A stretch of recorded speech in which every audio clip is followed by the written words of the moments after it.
السلام عليكم ورحمة الله وبركاته. ازاي تبطل تقارن نفسك بحد؟ كلنا بنعملها. كلنا قارنا نفسنا بحد. بنفتح الموبايلات وبنشوف حد ناجح، حد ما شاء الله جميل، عايش الحياة اللي انت نفسك فيها، وفجأة بتحس انك ورا، قليل، ناقصك حاجات. بس اسمعني، دلوقتي المقارنة دي مش هتخليك احسن، دي هتخليك تعبان وحزين ومش راضي عن نفسك. الناس بتحب تظهر احسن لحظات حياتها على السوشيال ميديا، مش المشاكل، مش التعب، مش الايام اللي قابلوها وهي من الدنيا مقفله في وشهم.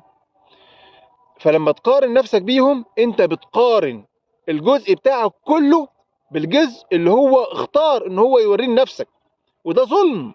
ده ظلم. بص حواليك، كل واحد عنده ظروفه، كل واحد عنده معاركه، محدش عارف عنها حاجه.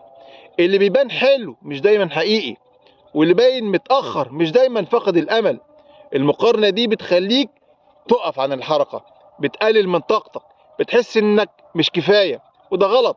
انت مش محتاج تكون زي حد، انت محتاج تكون افضل نسخة من نفسك، مش نسخة من حد تاني. المرة الجاية لما تحس انك بتقارن نفسك، خد نفس عميق وقول لا، مش مهم. مش مهم انا زي مين، المهم انا هبقى ايه وبقيت ايه النهارده. ابدأ النهارده، شوف نفسك بعينك مش بعين حد، وحياتك هتتغير. ربنا بيقول لا تمدن عينيك إلى ما متعنا به أزواجا منهم ولا تحزن عليهم واخفض جناحك للمؤمنين.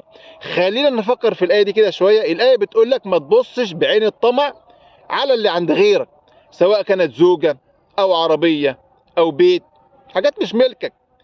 يبقى ما تحزنش عليها وما تدخلش نفسك في وجع مش بتاعك، بالعكس خلي قلبك هادي وقلوب المؤمنين حواليك، وخليك هين لين على الناس، كن متواضع، خليك كريم وساعد الناس بدل ما الغيرة والحسد هياكلوك. الرسالة هنا ان الكلام، الراحة في الحياة مش في اللي عند الناس التانية، الراحة جوه قلبك، في رضاك، في التركيز على نفسك وطريقك. افتكر انت مش زي حد، انت نفسك وده كفاية. وكل خطوة صغيرة ليك بتقربك من نفسك ومستقبلك.